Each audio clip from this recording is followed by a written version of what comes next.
Exclusive insights, actionable strategies, and ideas that ignite change. You're listening to the Ivey Impact Podcast from Ivey Business School. Hello and welcome to Dialogue with the Dean, the flagship series on the Ivey Impact Podcast.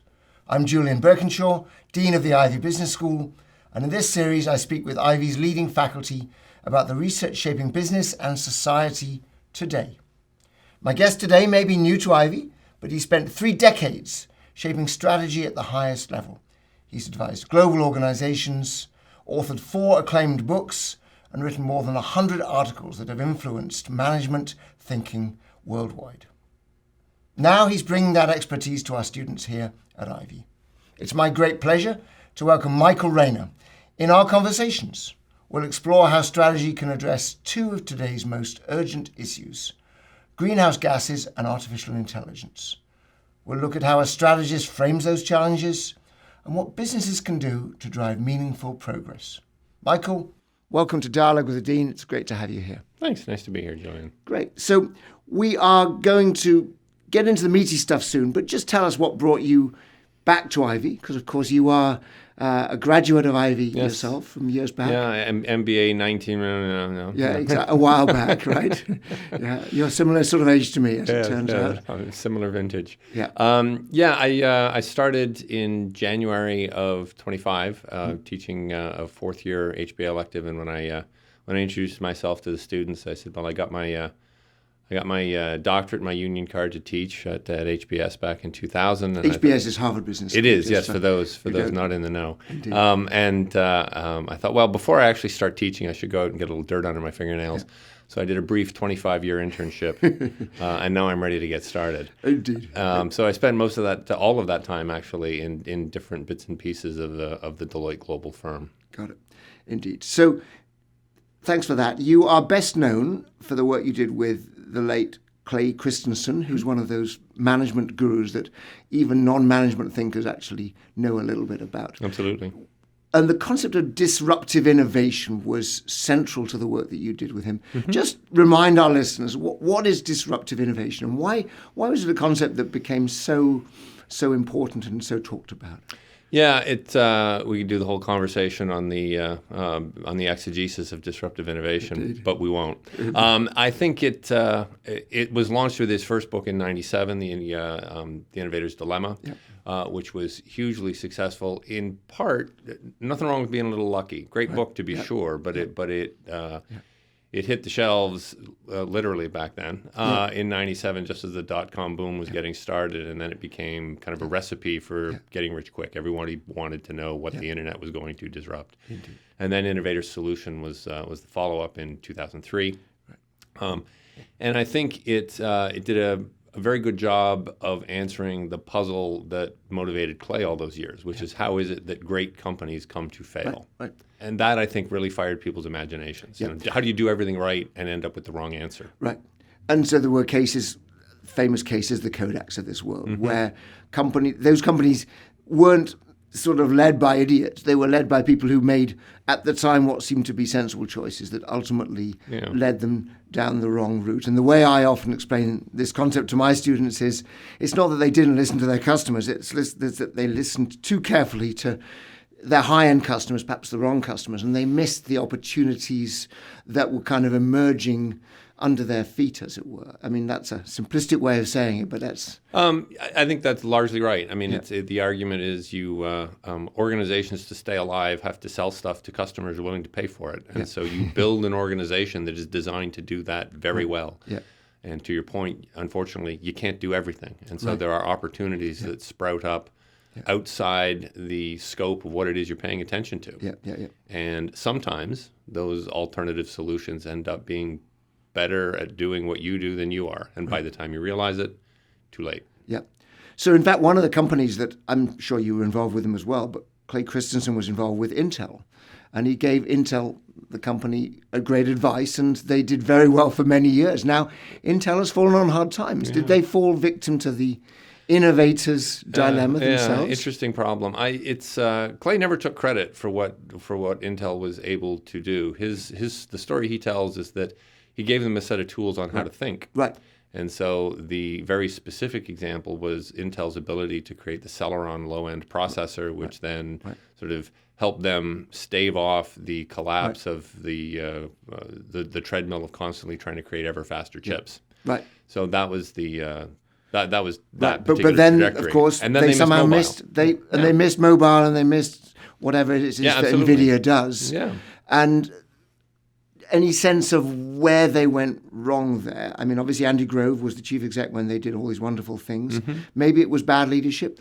Maybe it was a different set of challenges. No, I mean, haven't been a student of Intel for a while, see. but I think the interesting thing to keep in mind is that Clay answers a very specific problem, which is how do great companies fail? Right. Lots of crappy companies fail too. And so they needn't necessarily have been victim of disruptive innovation. Fair enough. And so, and I want to move on to sustainability in a second. But if people need to know one thing about disruptive innovation, what's your advice to them? In other words, they're looking, for example, at generative AI right now. Mm-hmm. Is generative AI going to disrupt my business? I mean, what's your, simplistic kind of advice to them in terms of how they think about answering that question? Yeah. So the way I guess first thing I'd observe is that as powerful as disruptive innovation theory is, it's not a theory of everything. Right. There are other ways to innovate. Right. And so AI or any other breakthrough technology could upend your particular apple cart in a number of different ways. Yeah. A disruptive attack is one of them, right? So somebody could sort of blindside you, come up from the bottom. Yeah. That's a disruptive attack. So you should be looking over your shoulder and behind your back. Yeah. But other attacks could be much more visible and unfortunately equally difficult to parry. Right. So you want to look for things that are coming down from the top, right? Very sophisticated solutions in very rarefied air that suddenly find a way to get cheap and cheerful. Yeah. That's a problem. And then there are things that just show up and it's a better mousetrap all at once. So unfortunately, I wouldn't suggest be on the lookout for disruption. You should. Unfortunately, your head better be on a swivel. Okay, we're going to talk about greenhouse gas emissions, which you've apparently said is the only problem that really matters right now. I know you published a thing in our own Ivey Business Journal back in November, December last year. The title was Net Zero is Dead, Long Live Net Zero. My, how clever. Yeah. Indeed. So give us the synopsis, give us the sort of the 1 minute summary of what your argument in that is, and then we'll unpack it a bit. Yeah, so I guess I'll start with your first observation. So when I say GHG is the only problem that matters, I'm taking a triage view of things. Right. Which is that if we don't figure out the GHG problem, we will have a global ecological collapse that basically renders everything else irrelevant. Yeah, indeed. So in the same way that if the patient is bleeding out on the sidewalk, you're not worried about their cholesterol. Right. There are lots of other things to worry about. Exactly. Me, personally, I put that at the top of the list. Yeah. Yeah, and I think a lot of people would agree with you. And of course, it's pretty dire. I mean, the greenhouse gas emissions are going up. Global warming is happening. Right. And we're getting to a point, I'm told, where it could get critical. The way I come to look at it is that if you look at the mass extinctions across the history of life on this planet, those that have been caused by carbon emissions were driven by both the volume and the rate of carbon emissions. If you look at the rate at which we are changing atmospheric GHG concentrations, we're doing it about 100 times faster than what drove the Permian extinction 253 million years ago. The Permian wiped out 96% of life on the planet. Yeah. So we are changing things 100 times faster than that. Yep. If that doesn't scare you, well, you're not paying attention. Yeah, and I think I would say the majority of people certainly who read up on this stuff get that argument and are worried. But as we know, there's a lot of people who don't read this stuff, and a lot of people who are just absolutely ignoring what's happening. But let's focus on your argument, because you're making a very specific argument in terms of what we can do differently, because our current approaches are not actually solving the problem. Right. What's your big idea? I think it starts with the observation that the problem is really hidden in plain sight. Right. So if you look at the sources of industrial greenhouse gas emissions, I'm going to put deforestation and land use change off to one side. Very big problem, by the way. But what I have to say actually doesn't address that problem directly. Okay. So I'm looking at the other 90% of industrial emissions. So of that, 90% of those emissions come from about 40 or 50 commodities. Right. So it's steel, glass, cement, synthetic dyes, plastics. Right. It's not a long list. Right. So they generate 90+% of all the emissions. They're only about 15% of GDP. Right. So all the money is over here, and all the carbon is over here. The money meaning all the professional services and all the GDP, everything else, all education, finance, retail, all the rest of it, right? Yeah. Everything else that is the economy, right? So all the money's over there, and all the carbon's over there, and that, as Kipling put it, never the twain shall meet. Right. And so you've got this incredibly complex global supply chain that separates one from the other. Right. And so you've got law firms and consulting firms that say, yeah, I'll throw a few bucks at decarbonization. Right. Well, how? They only do business with other law firms and other consulting firms and other banks. Right. So it's actually quite easy we need to unpack scope 1 and 2 and 3. Just remind our listeners, because this becomes germane to the conversation. Yeah, so carbon accounting has been, a form of carbon accounting has been created to try and give people a sense of their ultimate responsibility for carbon, right? So scope 1 is the carbon that you burn. That's the stuff that you actually do. Right. So it would be hot water boilers. If you run a fleet of cars, it would be the gas you burn in the cars. It's the carbon that's generated by activity that you have direct control over. Yep. Scope 2 gets its own category, and that's the emissions associated with the generation of, in general terms, purchased power, but for practical terms, it just means electricity. Right. And then scope 3 is all the carbon that's emitted throughout your entire supply chain to generate all the things you buy. So we have a mug here. This mug is a ceramic mug. And all kinds of things had to happen. There had to be earth that was mined and compressed and refined. It had to be molded and fired and shipped and packaged, and all of that stuff burned carbon. Got it. And so there's embodied carbon here, and that's Ivey's scope 3. Right. And of course, at Ivey, we've made our commitment to net zero in scope 1 and 2 emissions by 2034. Sure. And it turns out that that's relatively straightforward for us to do. Oh, it's dead easy here. And any Microsoft or Citibank or whatever can make that same commitment relatively easily. But the elephant in the room, you're saying, is scope 3, right. Our scope 3, of course, is scope 1 and 2 for somebody else. But that somebody else is, Rio Tinto. Right. And so you might say, well, I'm going to manage my scope 3 by going to the folks who sell me this mug and saying, can you reduce the carbon in the mug? And they'll look at you and say, no. Right. Because it's 6 layers up a supply chain that terminates somewhere in West Australia. Yeah, indeed. So the fact that large numbers of professional services and sort of tertiary sort of parts of the economy are hitting scope 1 and 2 emissions net zero isn't actually solving the problem. No, the collective scope 1 emissions of the 85% of the GDP that I mentioned is about 4% of total emissions. Right. There's just no point. Right.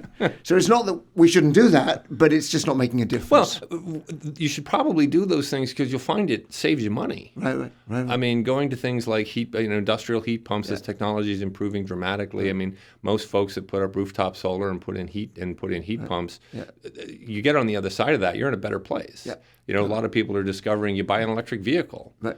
Indeed. You get on the other side of that transition, your life's just better. It's cheaper to run, cheaper to maintain, lasts longer, easier to drive, more fun. Like, what's not to like? Exactly. The problem is when it comes to things like digging rocks out of the ground, different problem. Right. And we have no established mechanism. It's PS, everybody's gotten the memo. We have this problem due to a market failure. Right. So to try and rely on market mechanisms to fix the very market that's failed. So just be clear what the market failure is. We haven't put the appropriate value on the externalities, the external costs of digging stuff out of the ground. Is that of treating the atmosphere like a free sewer. Right? Indeed. Right. And if we actually priced that properly and had been pricing it properly, an awful lot of stuff coming out of the ground would have been way more expensive and we would have come up with better solutions earlier. I find that a compelling argument. Yes, indeed. So what do we do? I mean, it's very clear to me that basic analysis is right, and I think most people would probably get that. Is there a way forward? I mean, I do realize that you look at electric vehicles and you look at solar and wind power as genuinely innovative ways forward, which are getting to some of the root causes, Oh, right? absolutely. But you're saying that we're not making enough progress in those areas. Well, in those areas, we're making. I mean, time is nature's way of preventing everything from happening at once, right? So it takes a while for these things to change these very large, complex systems. But there's reason for some optimism in those transitions. The market-based workaround that it's the only thing I've come across that has any hope of having some kind of an impact, are what are called environmental attribute credits. And Okay, you're going to have to explain what those are. I will. So these are essentially ways that companies can leap over the entire supply chain that lies between them and the upstream original sources of what becomes their scope 3, right? So you have scope 1 emissions from mining stick with mining, with mining activities, and those scope 1 emissions just get handed off to everybody that uses the produced products and the refined output of those intermediate steps. But they don't add a lot of emissions. The emissions happen here. Right. And so what can happen is that and we'll stick with law firms, a law firm could say, you know what, I want to do something, make a difference. There are credible ways, and that's a whole different rabbit hole, but there are credible ways to say, hey, look, you did $1 million in legal services. That involved $15,000 of nickel. Right. And somebody will look at you and go, what? Well, if you're really interested, drop me a line, I'll explain it to you. But you can do that in a credible way. And then so what this law firm could do is say, fine, I'm going to find somebody who's exploring very low carbon mining technologies. A company out of Oakville called Nova Mira has got surgical mining that obviates a lot of the materials handling associated with mining, which is so they don't have dump trucks hauling waste rock around. It's like a 90+% carbon reduction. So if Nova Mira said, look, I'll sell you the environmental attributes of my nickel mining. Right. And then you could pay for that. That would allow them to scale up. And so essentially the model there, because Nova Mira is very small, you're like, but wait, I got a big problem. Well, that's true, but nothing big starts big. The idea here is to, if you will, put the Tesla of hard rock mining into business. Right? So you find a solution that is radically decarbonized. That solves the problem not just with a new widget, but with a fundamental system redesign around how that is created. You support them, they take off. Then the market looks at it and goes, oh, I get it. And then all of a sudden Tesla, when it was selling 20,000 cars a year, has $1 trillion market cap. So I like it. It's an elegant sort of solution. Solution's too strong a word, but way of making progress. How much traction are you getting, or are those involved in the creation of these EACs, environmental attribute credits, getting? Because depressingly little. Okay. And what is, and is this because it's just a new idea that hasn't yet caught on? Okay. I hope so. I mean, the pushback that we've gotten on the on the supply side, that is to say, finding companies who want to sell these credits. Not surprisingly, that's difficult, but that's not as hard, right? Because they see it as a source of revenue that they desperately need. Especially you look in the U.S. and with the rollbacks on the IRA and the removal of all of those subsidies. There's hundreds of millions of dollars that were subsidies for things like low carbon cement that have all disappeared. So we need some way to replace that. So on the sell side, terrific. On the buy side, folks look at it and go, but wait a minute, I don't actually buy nickel. And so it's a tough sell in that regard. And then they're worried about the standard setters, so Science-Based Targets International and the rest of them, who say, look, these are the rules for what counts. And they've moved slowly, but they are moving. And they have said that they will recognize EACs as a Scope 3 certificate. But I mean, as with all no these time to waste. So-called collective action problems, I mean, you do need to try to get lots of different players to line up behind these things. And as you touched on, what's happening in the US right now does not make it any easier. And Canada can make progress, but ultimately we're a fairly small country. So it's well, my hope is that again, nothing big starts big. Right, that's true. They put Tesla into business with a $200 million. You don't have to show up with $500 billion to get started. These solutions have to be, in my view, broad scope, but small scale.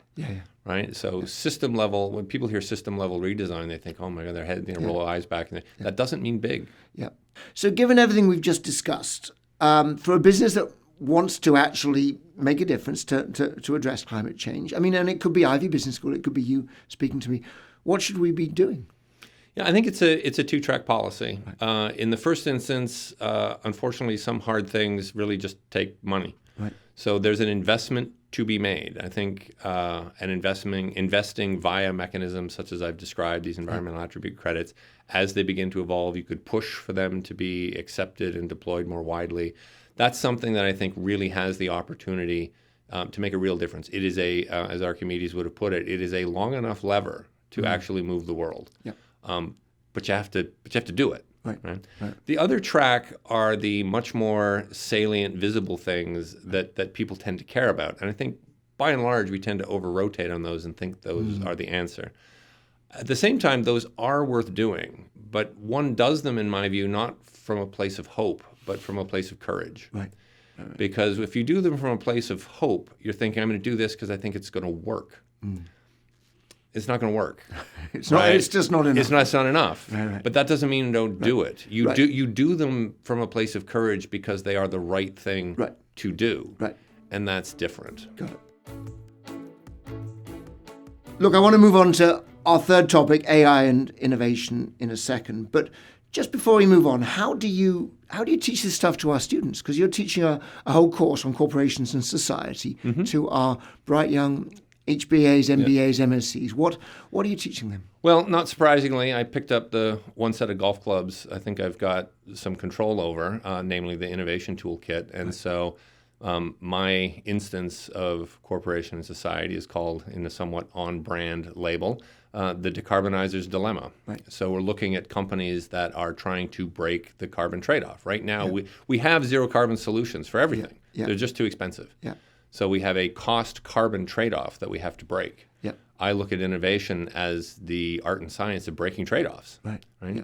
And so how can we look at this? It's one thing for me to stamp my feet and say, we got to go decarbonize everything all at once, way up in the, okay, so smart guy, what are you going to take a step to actually do? Yeah. And so the cases that I've developed, developing a case on New Flyer Industries, a company based in Winnipeg. They, for a bunch of years, have made diesel buses for transit authorities all over the world. You know what they're making now? Battery buses for transit authorities all over the world. But that's not easy, right? To just flip the switch and say, I know, I'll make battery buses. Easier said than done. So the case looks at the challenges they face as they navigate different transit agencies with different willingness to pay, different appetites for transition. So we're tackling that, and that's a very on-the-ground, real, immediate opportunity that can make a real contribution. I mean, if you look at the city of Toronto, 80% of its Scope 1 footprint is the diesel it burns in its transit buses. Got it. They're determined to eliminate that. And in fact, another case I'm doing is with the TTC on how they wrestle with that transition. Got it. So how do you actually make it work? So we're looking at a few of those. No, that's terrific. And as you know, one of the ways we influence the world is absolutely through the teaching that we do for the next generation of business leaders. So let's talk about artificial intelligence and innovation. I mean, there are so many angles we could take here, but let's just start with a company that you actually been involved with called Canary Medical. Most people will not have heard of Canary Medical. Won't. Tell us what it does and why that's an interesting angle on artificial intelligence. Yeah, so Canary Medical, I'm a co-founder with Bill Hunter. Folks who are students of the Canadian business landscape may recognize that name. He was the founder and CEO for a long time of Angiotech Pharmaceuticals. They were the folks behind the drug-coated stent. In 2014, it's a cliche, but it's true. Back of a napkin and an email, and Bill approached me to get involved with Canary. The insight there was that technology was allowing the creation of sensors that were small enough and powerful enough that you could actually put them inside implanted devices. So people get prosthetic knees, for example, a knee prosthesis. And one of the big things that limits the return to function of patients of knee replacement surgery is simply post-operative monitoring, which is very difficult to do. And so putting a sensor inside that knee prosthesis gives you very reliable, very accurate data on knee function and patient activity. You might think, why not just wear a Fitbit? And you'd be right. Fact of the matter is, people don't wear Fitbits. And there's a huge selection bias. The people who wear them regularly are the people who care about their fitness, and they don't need the help. Yeah, indeed. So you put these sensors in, it provides a wealth of data on the movement of the joint or whatever. But of course, that predates artificial intelligence. To be sure. Or Well, at least that's just generation. a source of data. It's just a source of data. And so let's talk about how we can use artificial intelligence to make use of that data. So it starts out very low level, right? It starts at, are you walking, are you not walking? Guess what? Walking is better than not walking. So we can kind of pick those things up. Yeah. But where it starts to get fascinating is that there's long been a view that walking was the sixth vital sign. Right. And so with the right kinds of machine learning in general, artificial intelligence in particular, it gets to the point where you are arguably able to do things like pick up early onset Parkinson's. Right. And that's a really big deal because right now when they treat Parkinson's, you give patients doses of dopamine, and clinicians are forced to make these assessments based on watching people walk in their office. Yeah. But if I had high-resolution data on how they're walking over time, you can actually start to really calibrate, just like you would, say, somebody's insulin if they have diabetes. Yeah. Now, all of a sudden, based on blood sugar readings, now I can start calibrating dopamine to treat your Parkinson's based on how you walk. Right. That's a big deal. Right. And you're saying AI is, of course, helping us to do that because it has access to massive volumes of data. Well, massive volumes of our data, but the other thing is that we're able to find those correlations with the secondary correlates that allow us to generate these insights. But if we stay with healthcare for a while, I mean, the biggest problem here is not the clever artificial intelligence applications not quite working. The biggest problem, presumably, is access to data. I mean, there's issues around privacy and fragmented providers of medical systems. I don't even know this for sure, but I'm guessing that's what's getting in the way here. And perhaps not unreasonably, right? Folks who have sitting on a trove of data aren't confused. They know they're sitting on a trove of data. Right. And so you say, well, everybody just needs to share. You what? I mean, I'm supposed to give my gold bars to somebody else? Maybe not. Right. So generating a model that appropriately compensates the relevant parties is a hard problem. I mean, when it comes to AI, they were able to kind of pillage the commons of the internet. That's right. And so they got all the necessary inputs basically for free. That's right. And that's not going to happen in healthcare. Right. So these so-called large language models like OpenAIs are, as you say, they're just wandering the internet, pulling everything they could possibly get hold of, and the hospital data and the healthcare data is not available. It's hidden behind a wall. Mm-hmm. And so the potential value that we're already starting to see through everyday use of ChatGPT is not yet being realized in the world of healthcare because people haven't figured out the right way of securing control or, let's say, some sort of royalty or some sort of means of capitalizing on that data. Well, at the risk of getting out over my skis, I mean, I think when it comes with AI in general use, things we're all kind of familiar with just in everyday wandering through the world, is that they took a field of dreams approach. Let's just build the thing and let people figure out how to use it. That's not going to work in healthcare. Right. What Canary's been forced to do, the reason we've been a 10-year overnight success, is that we've had to figure out a very specific and effective solution to one particular problem, and that earns you the right to do what's next. Yep. Sounds suspiciously like disruption to me, right? So you have to find the first rung on the ladder and then start climbing from there. Yep. You can't just kind of throw spaghetti at the wall and see what the world makes of it. Right. And so do you predict that healthcare will continue to be a little bit slow in terms of embracing these technologies for all the... I think the general adoption will be slower. Yeah. What we have tended to see more in the U.S. healthcare ecosystem than elsewhere, and that's tis ever been thus, is that where you can find a point solution, then it gets picked up. The extent and the rate at which you're able to generalize that insight into other therapeutic areas, that's a different problem. Right, because in the U.S., obviously, we can use classic market mechanisms, charging people a lot of money for point solutions. Our slightly more socialized approach to healthcare means that mechanism isn't quite so available. And it's really too bad. I think I think what happens in more socialized healthcare systems is there's a lot of piggybacking on the innovation that happens in the U.S., which is unfortunate because a lot of these solutions, I think, actually do a very good job at taking cost out of the system. And the bad news is that in healthcare, as everywhere, your cost is somebody else's revenue. Yeah, exactly. So if you're figuring out a way to take cost out of the system, someone else is going to fight you like hell. Yeah. And in a socialized system where the decision making is more centralized, and you find something that says, look, if I do this, I can reduce cost, I can reduce burden on the system. For systems that are largely under-resourced, you'd think they'd be falling all over themselves. But now we run into all manner of other types of managerial and organizational and decision-making constraints that make it difficult to change. Yeah, no, indeed. No, it's going to be two steps forward, one step back for a long while, I suspect. There's many more things I'd like to ask you about, but let me just finish with this final question.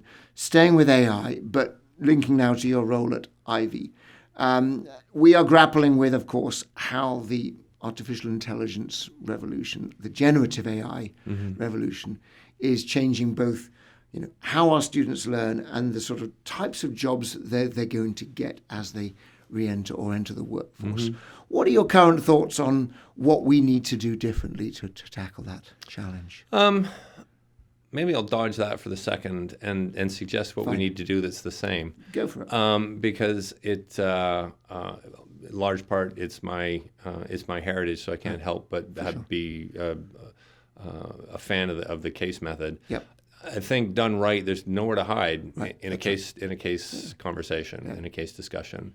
In fact, we're working on developing some tools to use in the classroom here that will, again, for those who might recall, good old Maxwell Smart and his cone of silence, put a cone of silence over the case discussion and force people to engage. And it becomes almost genuinely Socratic.